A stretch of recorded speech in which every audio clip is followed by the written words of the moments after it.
Bonjour tout le monde et bienvenue sur cette nouvelle vidéo. Je vous retrouve aujourd'hui pour vous partager ma pile à lire du Pumpkin Autumn Challenge. Et comme chaque année, ce challenge de lecture de saison démarrera le 1er septembre et se terminera le 30 novembre. Et comme toujours avec les challenges saisonniers, je vais vous mettre dans le petit i juste ici la vidéo de présentation et vous le retrouverez aussi dans la barre d'informations sous la vidéo. Et cette année encore, je vais essayer de ne pas me mettre la pression pour lire uniquement les livres que j'ai préparés pour cette pile à lire parce que j'ai tendance à me dire que si j'ai une pile à lire, il faut que je pioche uniquement dedans.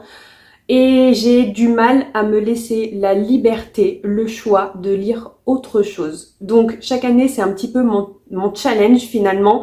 C'est pas de lire les livres dans ma palle, c'est au contraire de me laisser la possibilité, le choix, le droit de lire autre chose.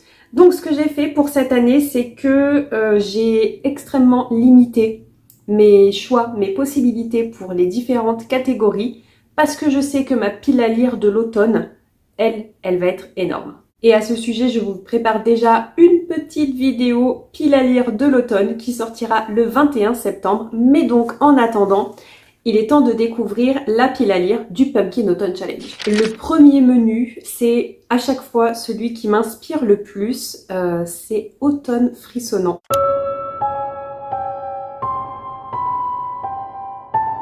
On va partir sur un menu horrifique, gore, plein de suspense, de thriller. Et pour moi, c'est ça l'automne. C'est vraiment cette ambiance un peu malaisante, spooky, qui dérange, qui met mal à l'aise. Et moi, là, en ce moment, eh bien, en vérité, ça fait des mois que j'ai envie de lire des lectures automnales autour, justement, des sujets un petit peu malaisants comme ça. Donc, j'ai été pas mal inspirée. La première catégorie s'intitule « L'esprit et le corps en un instant séparés se retrouvent et s'épousent pour l'éternité ». Et les mots-clés sont Halloween, fantôme, possession, exorcisme, insecte et comédie. Je vous disais à l'instant que j'avais réduit au maximum ma pile à lire et cette première catégorie vous montre que je mens puisque j'ai déjà mis 2 titres. Mais comme je vous le disais, j'ai réduit drastiquement. 2 titres que je n'ai pas encore en ma possession puisque le premier, ça faisait un moment que je voulais l'acheter et j'hésitais. Mais j'ai fini par l'acquérir. Il est en cours d'expédition, il va pas tarder à arriver à la maison. Et le second, il n'est pas encore sorti. Et ces 2 titres jouent avec 2 mots-clés ou 3 mots-clés différents. Le premier va plutôt se focaliser sur les mots-clés possession et exorcisme puisque j'ai très envie de lire depuis un petit moment My Best Friend Exorcism. C'est un titre écrit par Grady Hendrix et jusqu'à il y a très peu de temps, je pensais qu'il n'avait pas été traduit en français. Sauf que si, et il a gardé exactement le même titre, donc le titre en VO. Le truc c'est que je voulais l'acquérir en VO parce que la couverture, je la trouve extraordinaire en version anglaise finalement, dans sa version originale, avec de très fortes vibes années 80, Stranger Things, j'adore. Seulement la couverture en VF, je suis vraiment pas fan. Et donc pendant un moment, c'était finalement mon questionnement, est-ce que je le prends en français ou en anglais, juste à cause de la couverture. Et finalement, je me suis décidée à me lancer en français, même si la couverture ne me plaît pas du tout. Mais je sais que je le lirai beaucoup plus vite et beaucoup plus facilement et que je l'apprécierai plus si je le lis dans sa version française. Donc je l'ai acheté en français et en plus je l'ai trouvé pour vraiment pas cher sur Vinted. Donc il va pas tarder à arriver à la maison. Pour le résumé, on nous dit, suite à une soirée qui tourne mal, Gretchen est différente, instable, irritable. Abby, sa meilleure amie, se demande surtout pourquoi des catastrophes aux terribles conséquences arrivent toujours quand Gretchen est dans les parages. Quand Gretchen commence à menacer et humilier Abby, cette dernière a une certitude, sa meilleure amie est possédée par le diable. Alors apparemment, c'est du jeune adulte, voire jeunesse, mais j'ai quand même envie de creuser le truc. Et dans tous les cas, c'est sûr qu'on va parler d'exorcisme puisque c'est dit dans le titre, Donc j'ai trop hâte de découvrir. Le second titre, quant à lui, va vraiment se focaliser sur le mot fantôme, puisque c'est dans le titre. Comme je vous le disais, il n'est pas encore sorti, c'est prévu pour le 18 septembre prochain. C'est évidemment Requiem pour les fantômes de Catherine Arden. Et pour celui-ci, je n'ai pas de résumé à vous proposer, à vous afficher à l'écran ici. Je n'en ai pas trouvé, mais je me souviens qu'on va suivre une jeune femme qui revient du front pendant la Première Guerre mondiale et elle reçoit un courrier comme quoi son frère, qui lui aussi est parti à la guerre, est apparemment décédé, mais il y a des circonstances un petit peu bizarres et elle se pose un peu des questions. Donc elle va essayer de retrouver l'endroit où était son frère par rapport à son bataillon en fait, et elle va essayer de retrouver son corps, enfin bref, il va se passer des choses. Je me doute bien du coup qu'on va suivre peut-être un fantôme, une histoire de fantôme. Peut-être que son frère est un fantôme, je sais pas. Mais j'ai envie de savoir. La seconde catégorie, fenêtre cassée, porte ouverte, avec les mots-clés horreur, huis clos, piège, peur, suspense, thriller et créature. Trop inspirante. Je me suis limitée parce que je pense que j'aurais pu mettre genre la moitié de ma palle ou de ma wishlist. Mais j'ai très envie de lire. De toute façon, c'est prévu. Je l'ai acheté pour cet automne. Je lis La Maison Hantée de Shirley Jackson. C'est un peu un classique de la littérature d'horreur qui en plus a inspiré une série d'horreur et je pense que je vais vraiment flipper avec ce livre. C'est le but recherché. En même temps, je suis une flippette donc ça ne risque pas d'être compliqué pour moi. Pour ce qui est du résumé, on nous dit: construite par un riche industriel au 19e siècle, Hill House est une monstruosité architecturale, labyrinthique et ténébreuse, qui n'est plus habitée par ses propriétaires. On l'a dit hantée. Fasciné par les phénomènes paranormaux, le docteur Montag veut mener une enquête et sélectionne des sujets susceptibles de réagir au surnaturel. C'est ainsi qu'Eleanor arrive à Hill House avec ses compagnons. L'expérience peut commencer, mais derrière les murs biscornus, les fantômes de la maison veillent et les cauchemars se profilent. Tout un programme en plus. Je sais pas pourquoi, mais j'ai remarqué que au niveau littérature d'horreur, ce qui me botte pas mal, c'est quand il y a une maison qui est au cœur du sujet. Donc je pense que de toute façon, ça va très fortement me plaire. Après, si je finis complètement terrifiée, c'est que mieux. J'ai aussi prévu d'emprunter à la médiathèque le premier tome de The Nice House on the Lake. Et oui, c'est une BD, mais la médiathèque a les 2 tomes en disponibilité. Donc je pense que je risque de me faire une soirée où je vais lire ce roman graphique et peut-être même sa suite si ça me plaît beaucoup. Il me semble que dans cette histoire, on va suivre différents points de vue de personnages qui ont été réunis dans une maison d'un milliardaire, multimillionnaire, je sais plus, quelqu'un d'extrêmement riche qui les a réunis pour une bonne raison. Ça a un peu, beaucoup, des vibes d'Agatha Christie avec Ils étaient 10. Et si vous êtes habitué à la chaîne, vous savez que c'est un titre que j'ai découvert il y a pas longtemps et qui m'a extrêmement plu. Donc j'ai très envie de retrouver cette ambiance Agatha Christie, mais façon autre auteur, autre histoire, autre intrigue. Ensuite vient la catégorie Le crâne qui parle. Et les mots-clés sont gardien, cimetière, squelette, zombie, médiéval, sorcière et alchimie. Et pour celui-ci, là encore, je n'ai pas l'exemplaire entre mes mains, puisqu'il n'est tout simplement pas encore sorti en français. Mais j'ai eu un petit peu de mal, je l'avoue, à remplir cette catégorie, parce que je voulais absolument lire quelque chose qui a plus ou moins attrait à des sorcières, et j'arrivais pas à trouver dans ma pile à lire un livre qui parle de sorcières. Sauf que je me suis souvenu que au mois d'octobre va sortir Le Familier de Leigh Bardugo. Et même si je sais que on a l'impression qu'il va y avoir des vampires, mais il n'y en a pas, je me dis que comme on suit un personnage qui est doté de pouvoirs surnaturels, qui sait faire de la magie, et bien finalement on suit une sorcière. Et en plus, on suit une sorcière au 15e siècle, je crois, en Espagne. Donc, on peut aussi rapprocher ça au terme médiéval. Pour ce qui est du résumé, on nous dit « Au XVIe siècle, dans la ville de Madrid récemment devenue capitale d'Espagne, Lucia Cotado utilise sa magie pour arriver à bout de ses corvées ingrates de fille de cuisine. Quand la maîtresse de maison découvre son don, elle demande à Lucia d'en faire usage afin de gravir l'échelle sociale de sa famille. Ce qui commence comme une simple distraction devient un jeu dangereux pour Lucia lorsqu'elle attire l'attention d'Antonio Pérez, le premier secrétaire du roi, ruminant sa récente disgrâce.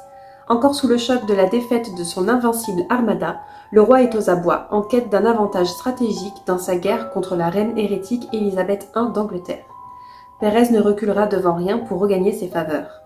Déterminée à saisir sa chance, Lucia plonge alors dans un monde de voyants, d'alchimistes, d'hommes de foi et d'escrocs où la limite entre vraie magie, science et mensonge n'est jamais claire. Mais à mesure que sa notoriété progresse, le danger que ses origines juives soient révélées et ne la condamne à l'Inquisition grandit tout autant. Elle devra utiliser toute sa ruse pour survivre, même si cela l'oblige à demander l'aide de Guillén Santandrel, un familier immortel dont les secrets pourraient s'avérer mortels pour cet insolite duo.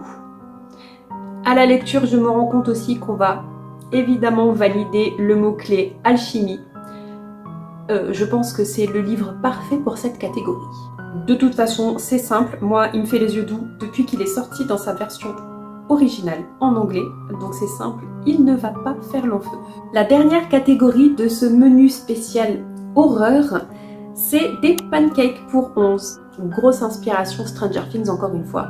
Ici les mots-clés sont science-fiction, dimension parallèle, espionnage, extraterrestre et super pouvoir. Je me suis focalisée sur dimension parallèle, et alors là attention, je vais absolument pas lire de la science-fiction, des choses avec des super pouvoirs, ce genre de choses. Pas d'espionnage non plus, enfin pas que je sache.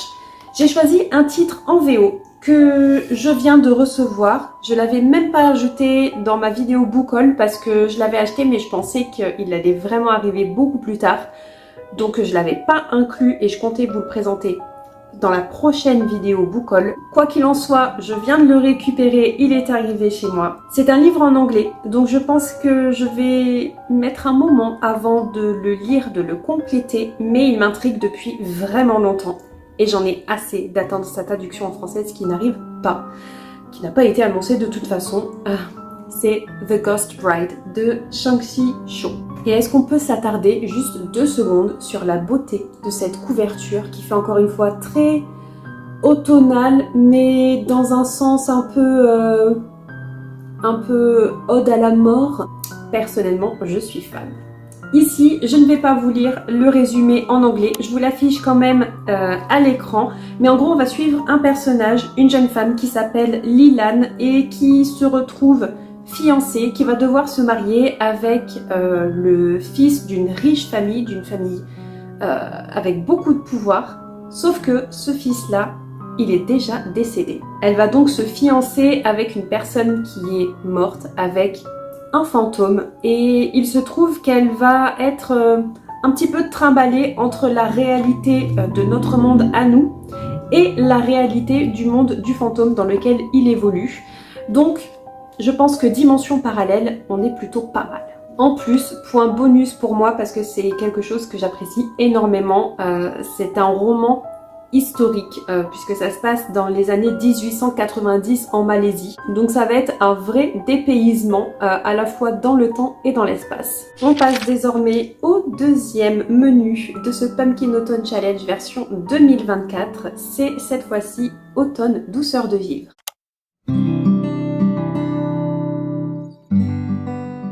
Un menu ici qui fait la part belle à la beauté de cette saison automnale, à ces petites douceurs, gourmandises, ce côté vraiment cocooning finalement de l'automne. Et la première catégorie de ce menu, c'est Take Care of Cinnamon Homes. Les mots-clés ici sont automne, tendresse, foyer, famille, singularité, cosy et gourmandise. Bon, et là encore, si vous avez l'habitude de me suivre, vous savez que niveau gourmandise, d'habitude, je choisis toujours le nouveau tome, enfin du coup le tome suivant pour moi, des aventures d'Anna Svensson, une série de cozy mystery où on suit une pâtissière, une créatrice de gourmandise, sauf que j'en ai un petit peu assez de cette série de cozy mystery et j'ai décidé de partir sur totalement autre chose. Mais on va quand même rester dans le côté cosy. Là aussi j'ai encore 2 romans, j'abuse, je vous ai dit à chaque fois un seul et puis finalement j'en ai quand même très souvent 2. Le premier, c'est un premier tome d'une série de Cozy Mystery, mais qui est un petit peu particulière. C'est d'ailleurs une dimension que j'apprécie énormément, je me suis rendu compte il n'y a vraiment pas longtemps. Puisqu'on va suivre des personnages âgés. Ils ont tous entre 70 et 80 ans et ils vivent dans une maison de retraite. Je parle bien évidemment de la série de Cozy Mystery de Richard Osman et le premier tome c'est le Murder Club du jeudi. Là encore, je pensais qu'il n'avait pas été traduit en français et encore une fois, c'est juste en me baladant en fait dans les rayons virtuels de ma médiathèque que je me suis rendu compte qu'il a non seulement été traduit en français, mais en plus, il est dispo à la médiathèque. Et je sais pas pourquoi, mais je sens qu'avec cette série, je vais non seulement cocher le petit mot-clé Cozy, mais très certainement aussi singularité, famille, foyer et peut-être même tendresse. En fait, c'est ce côté vraiment où on va suivre des personnages âgés qui sont dans une maison de retraite. Je me dis que on va très certainement suivre le côté positif et qu'on va finalement les retrouver dans un espèce de famille recomposée finalement entre eux et c'est une idée qui me plaît beaucoup.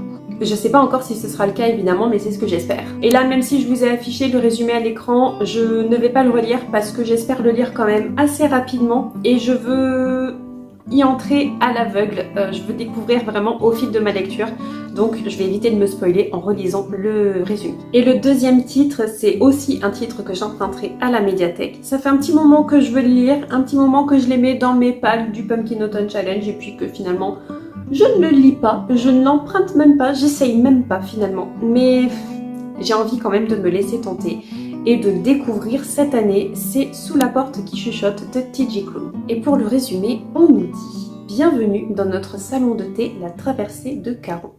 Le thé y est chaud, les scones bien frais et les morts juste de passage. Wallace Price n'est pas ce qu'on peut appeler un personnage sympathique, loin de là même. Vous ne pleurez sûrement pas en apprenant qu'il vient de mourir. Mais lorsqu'une femme se présentant comme une faucheuse vient le chercher à ses propres funérailles, Wallace a du mal à accepter son funeste destin. Au lieu de le conduire vers l'au-delà, la faucheuse l'emmène dans un petit village où se trouve un salon de thé pas comme les autres. Hugo, le patron de l'établissement, y aide les âmes à passer de l'autre côté. Wallace n'est absolument pas prêt à abandonner la vie qu'il a à peine vécue et avec l'aide de Hugo, il découvre enfin ce qu'il a manqué dans le passé. Mais un jour, le directeur, un être mystérieux et puissant, annonce à Wallace qu'il devra effectuer dans une semaine la traversée vers le monde des morts. Ce dernier entreprend alors de vivre toute une vie en 7 jours. Y parviendra-t-il? Ici aussi, évidemment, mot-clé Cozy, coché. Le mot-clé gourmandise, je pense qu'aussi, vu qu'on va se retrouver dans un salon de thé, ça a l'air trop bien. Peut-être une ambiance un petit peu reposante, relaxante, c'est tout ce qu'il me faut. Ensuite, la deuxième catégorie de ce menu, c'est la délicieuse malaventure de Sadima. Il nous faut lire un livre autour des mots-clés conte, réécriture, adolescence, féminisme, déconstruction, genre. J'avais très envie de me focaliser sur le côté conte et le côté féminisme et j'ai décidé d'y inclure un livre que j'ai très envie de lire depuis que je l'ai acheté, mais j'attends la période automnale exprès pour le lire. La couverture crie là aussi automne, automne un peu morbide, un peu artiste torturé, mais j'adore. C'est La promise au visage de fleurs de Roshani Chokshi. Ça promet une ambiance gothique de dingue, j'ai trop hâte. Dans le résumé, on nous dit « Il était une fois un homme qui croyait aux contes de fées. Lorsque ces derniers rencontrent Indigo Maxwell Castañeda, sa fascination pour elle n'a d'égal que la passion brûlante qui les unit, nourrie par leur penchant commun pour les contes. Indigo lui offre sa main à condition qu'il ne l'interroge jamais sur son passé. Il accepte sans hésiter. Malgré tous les secrets dont elle s'est entourée, Indigo est rattrapée par son ancienne vie et ils sont tous les deux contraints de partir pour la maison des rêves, le manoir extravagant où elle a grandi. Dans ses profondeurs, le fiancé exhume alors des vérités qui auraient dû rester enfouies, promesses maudites gardées par les fées. Tandis que la demeure lui livre ses secrets, il sera forcé de choisir entre histoire et réalité, mettant en danger leur pacte et leur vie. Est-ce que là aussi on va avoir une maison comme élément central ou très important de l'histoire? Peut-être, mais je le saurai uniquement quand j'aurai lu ce titre. La troisième catégorie, c'est CAD, je suis contente d'être tombée de cet arbre. Avec les mots-clés amitié, aventure, bande dessinée, anxiété, santé mentale et lumière. Et pour celui-ci, je ne sais pas si vraiment je vais cocher un des mots-clés proposés. J'ai décidé d'ajouter la librairie Morizaki. C'est écrit par Satoshi Yagisawa et je sais que c'est un roman un peu beaucoup feel good. Et moi quand on me dit feel good, c'est toujours en rapport avec la santé mentale. D'où ce fait que j'ai un petit peu étiré ce mot-clé jusqu'à piocher la librairie Morizaki et le glisser dans cette palle. Pour le résumer, on nous dit: Takako a le cœur brisé lorsque Hideaki, l'homme qu'elle aime, lui annonce ses fiançailles. Dévastée, la jeune femme ne supporte plus de le croiser au travail et démissionne. Takako a bien du mal à remonter la pente jusqu'au jour où elle reçoit un coup de téléphone de son oncle Satoru, qu'elle n'a pas revu depuis de nombreuses années.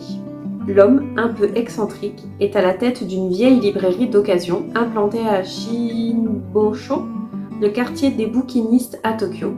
Il lui propose de venir l'aider et même de s'installer au premier étage de la boutique.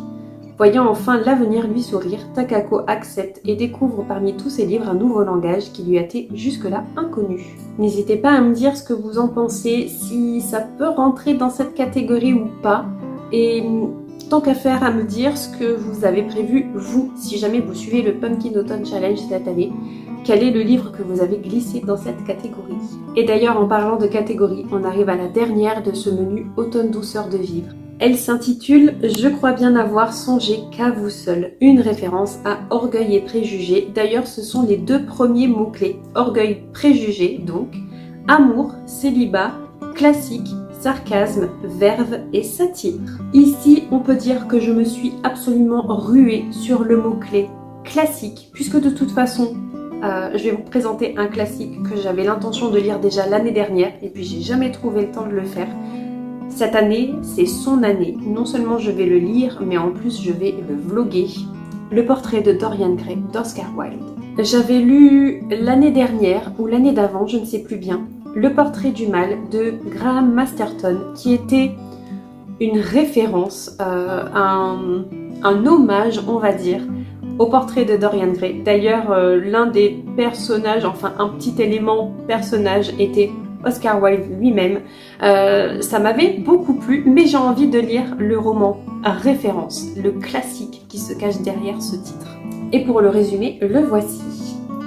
Au centre de la pièce, fixé à un chevalet droit, se dressait le portrait en pied d'un jeune homme d'une extraordinaire beauté physique, devant lequel, à peu de distance, se tenait assis le peintre lui-même, Basil Hallward, celui dont, il y a quelques années, la disparition soudaine a, sur le moment, tant ému le public et donné lieu à d'étranges conjonctures. Or, Dorian Gray, jeune dandy séducteur, a fait ce vœu insensé. Gardait toujours l'éclat de sa beauté, tandis que le visage peint sur la toile assumerait le fardeau de ses passions et de ses péchés. Et, de fait, seul vieillit le portrait où se peint l'âme noire de Dorian. Je n'ai qu'une chose à dire, j'ai hâte de découvrir le roman. Et enfin, il est temps de découvrir ensemble les livres que j'ai choisi de glisser dans le dernier menu, le menu nouveauté de cette année, un menu qui s'intitule Automne crépusculaire.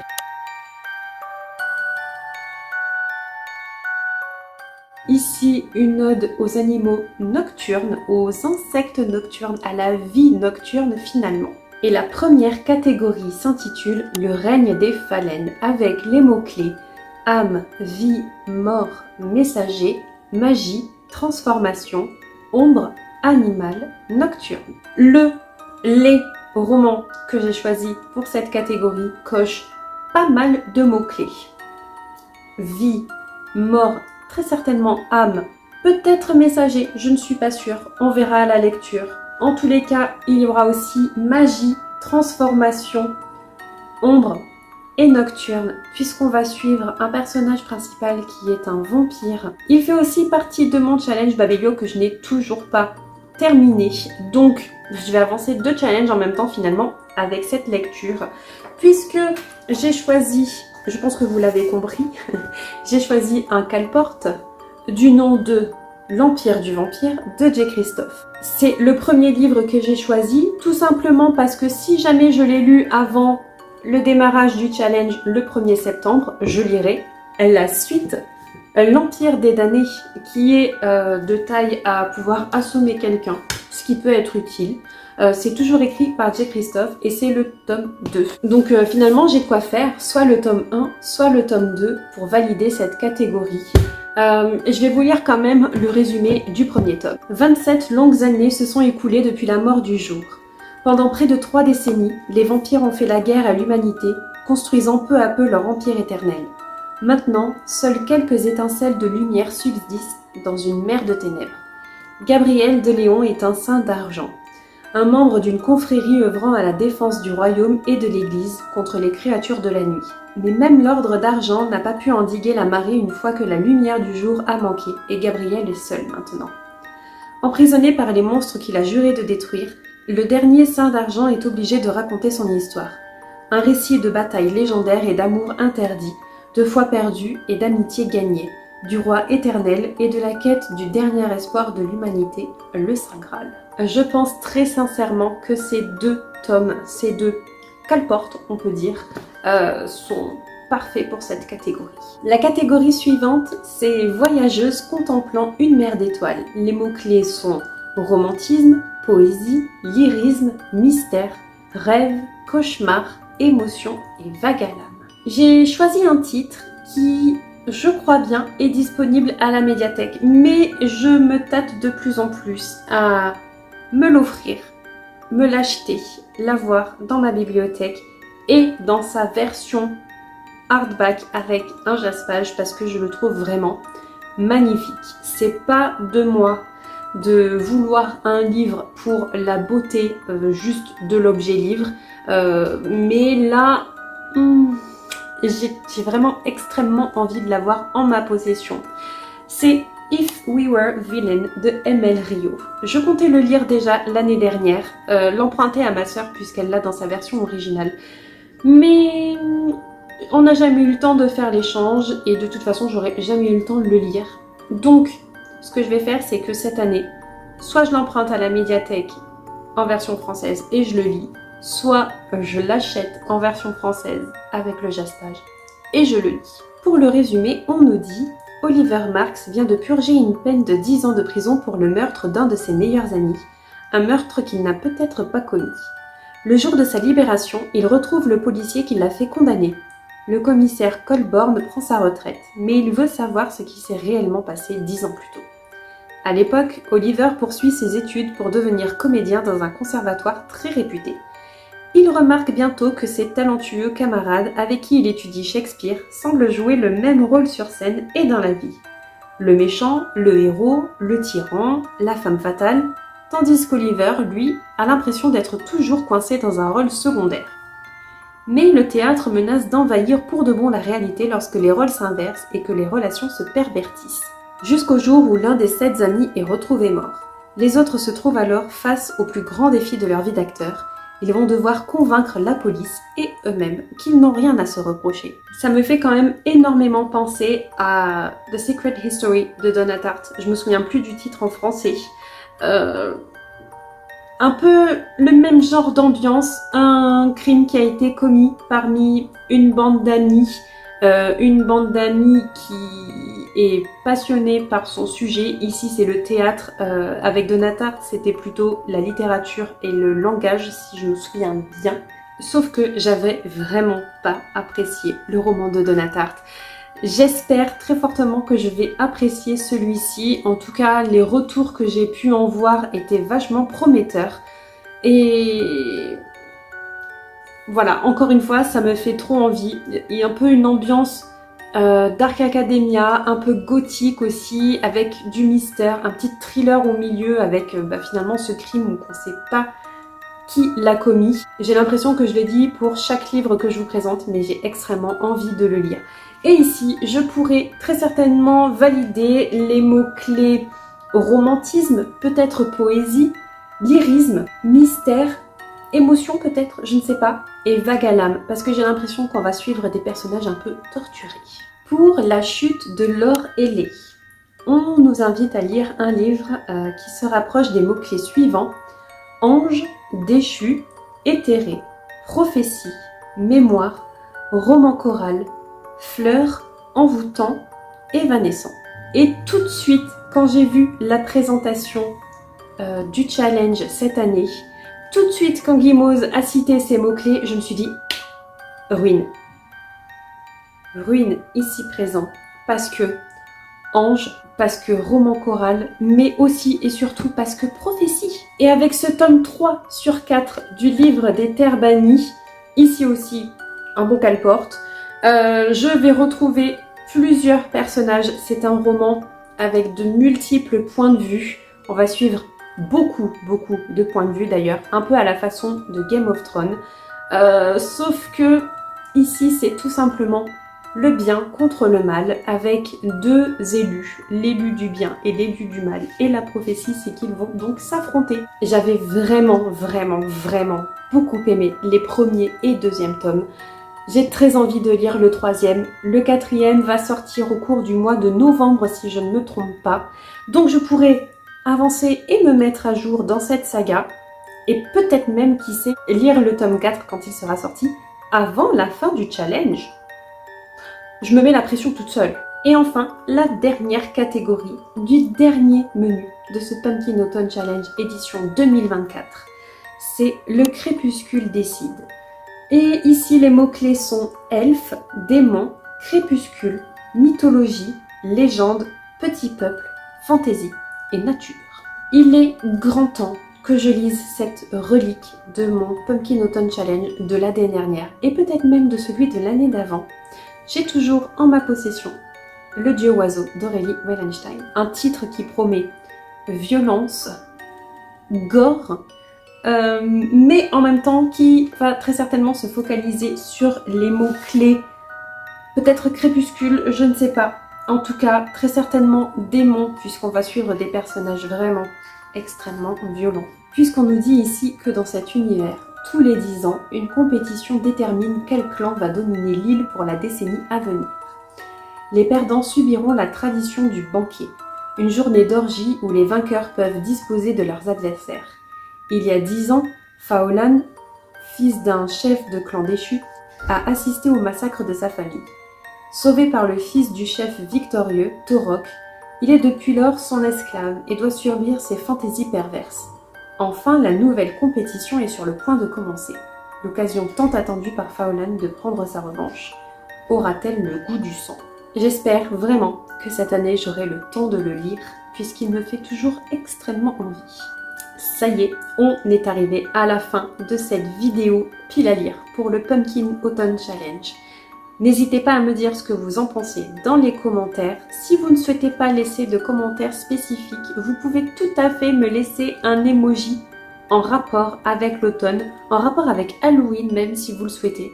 Donc tout ce qui est citrouille, chauve-souris, feuilles d'automne, vampire, même gouttes de sang ou couteau pour tout ce qui est thriller, allez-y, lâchez-vous dans les commentaires. Dites-moi aussi si vous participez au Pumpkin Autumn Challenge et si vous avez déjà préparé votre petite pile à lire. Moi je ziote beaucoup sur le groupe Facebook du challenge toutes les piles à lire des membres parce que ça me fait trop envie. C'est pas forcément que j'ajoute beaucoup de livres suite aux pales que je découvre, mais en fait je sais pas, il y a un peu cette ambiance où on est tous à se partager nos pales et ça donne encore plus envie de lire, encore plus envie de concocter de nouvelles piles à lire. C'est un cercle vicieux finalement, mais un cercle qu'on apprécie beaucoup. N'oubliez pas aussi de vous abonner à la chaîne si ce n'est pas déjà fait. Et nous on se retrouve la semaine prochaine pour une nouvelle vidéo. Et le 21 septembre pour ma vidéo pile à lire de l'automne. Je vous souhaite aussi un très bon challenge si vous le suivez. Ou de très bonnes lectures si vous ne tentez pas le Pumpkin Autumn Challenge. À bientôt. Bye bye.